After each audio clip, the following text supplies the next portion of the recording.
അഗ്നിസാക്ഷി ഭാഗം 11. നീ എന്താ ഇവിടെ നിന്ന് സ്വപ്നം കാണുകയാണോ? യശോദയുടെ ചോദ്യം കേട്ട് അവൾ ചിന്തയിൽ നിന്നും ഞെട്ടിയുണർന്നു. സംശയത്തോടെ തന്നെ അടിമുടി നോക്കുന്ന യശോദയെ കണ്ട് അവളൊന്ന് പറഞ്ഞു, അതമ്മേ, ഞാൻ ഓരോന്നോർത്ത് നിന്ന് പോയതാ. യശോദ അവളെ ഇരുത്തിക്കൊണ്ട് ഒന്ന് മൂളി.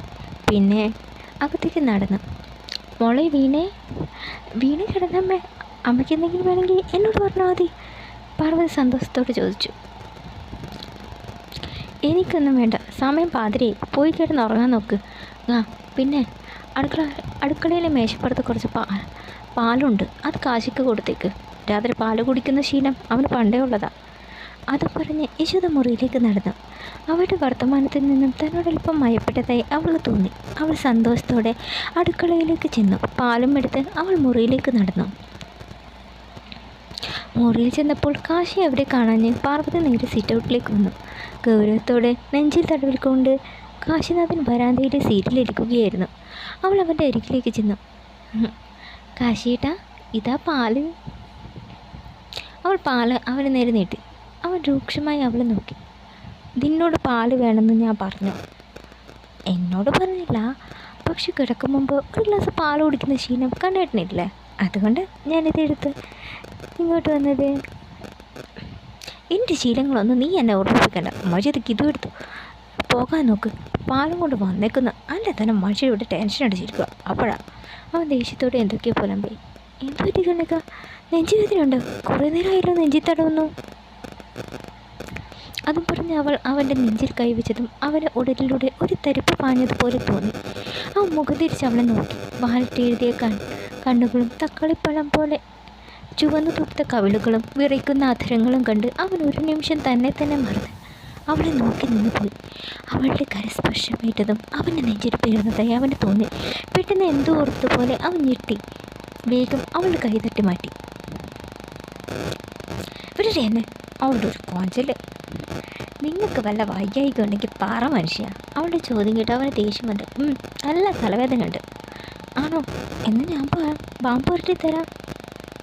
അതിൻ്റെ ഒന്നും ആവശ്യമില്ല. തൽക്കാലം നീ ഇവിടെ നിന്ന് പോയി തന്നാൽ മതി. നീയാ ഇപ്പോഴത്തെ എൻ്റെ ഏറ്റവും വലിയ തലവേദന. അവൻ ദേഷ്യത്തോട് പറഞ്ഞു. അത് കേട്ടതും അവൾ രൂക്ഷമായി അവനെ നോക്കി. ഓ ആണോ? എന്നാൽ ഞാനങ്ങ് പോയേക്കാം. അതിനു മുമ്പ് ഈ പാല് ഞാൻ എന്ത് ചെയ്യണമെന്ന് പറ.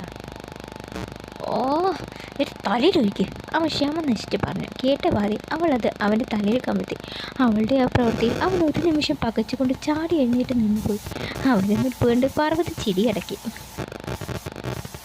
കൊള്ളാം, തലവേദനയ്ക്ക് ക്ഷീരാഭിഷേകമാണ് നല്ലതെന്ന് ഞാൻ അറിഞ്ഞിരുന്നില്ല കണ്ണേട്ടാ. അവൾ ചിരി അടക്കിക്കൊണ്ട് പറഞ്ഞു.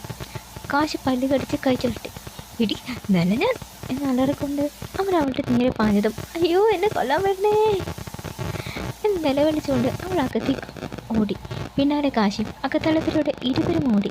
കണ്ടിട്ടാ വേണ്ട, നിൽക്കട്ടെ അവിടെ, വേണ്ട വെക്കുക, നീ തലക്കയറുക. നീ കാശിനാഥൻ ആരാണെന്ന് നീ അറിയും. അവൻ വിളിച്ചു പറഞ്ഞുകൊണ്ട് അവളുടെ പിന്നാലെ ഓടി. പെട്ടെന്ന് സഡൻ ബ്രേക്ക് ഇട്ടതുപോലെ രണ്ടാളും നിന്നു. അടുക്കളയിൽ നിന്ന് വെള്ളവും എടുത്തുകൊണ്ട് വരികയായിരുന്ന രോഹിണി ആകെ അന്താളിച്ചുകൊണ്ട് ഇരുവരെ നോക്കി. അവരെ കണ്ടതും ഇരുവരും ഒന്ന് ചമ്മി. അമ്മായി ഉറങ്ങിയില്ലായിരുന്നോ? കാശിനാഥൻ ചമ്മനോട് ചോദിച്ചു. ഉറങ്ങി ഞാൻ ഇവിടെ ഇങ്ങനെ നിൽക്കുവാടാ. അത് അവൻ ചമ്മി. പാർവതി ചിരിയടക്കി അവനെ നോക്കി. അപ്പോൾ സഹദേവൻ അവിടേക്ക് വന്നു. എന്താ അവിടെ? അവൻ ചോദിച്ചു. ഒന്നുമില്ല അമ്മായ, ഞാൻ അമ്മായിയോട് കിടക്കാറായില്ലേ എന്ന് ചോദിക്കുകയായിരുന്നു. കാശിനാഥൻ നിഷ്കളങ്കമായി പറഞ്ഞു. സഹദേവൻ അവനെ അടിമുടി നോക്കി. ഇതെന്താ അവൻ്റെ തലയിൽ? അയാൾ അവൻ്റെ തലയിൽ തൊട്ട് മണത്ത് നോക്കി. പാറവും കാശിയും ഒരുപോലെ നിൽച്ചു. ഇതെന്താ പാലോ? നീ എന്താ രാത്രി പാലിലാണോ കുളിക്കാറ്? അത് അമ്മാവ. കാശി നിന്ന് പരിങ്ങി. അത് അമ്മാവ, എൻ്റെ കൈ തട്ടി അറിയാതെ വീണ് പോയതാ, പാറ പറഞ്ഞു. ഇരുവേട്ടയും പരിങ്ങിൽ കണ്ട് അവർക്ക് എന്തോ പന്തികേട് തോന്നി. നേരം കുറേ, പോയി കിടന്ന് ഉറങ്ങാൻ നോക്ക്. നിനക്ക് നാളെ പുതിയ സ്ഥലത്ത് ജോയിൻ ചെയ്യേണ്ടതല്ലേ? സഹദേവൻ പറഞ്ഞു. അതെ, എന്നാൽ ശരി, ഗുഡ് നൈറ്റ് അമ്മാവ. അതെ, എന്നാൽ ശരി, ഗുഡ് നൈറ്റ്. അതും പറഞ്ഞ് അവൻ വേഗം മുറിയിലേക്ക് നൈസായി രക്ഷപ്പെട്ടു. പാറ വേഗം അടുക്കളയിലേക്ക് ചെന്നു.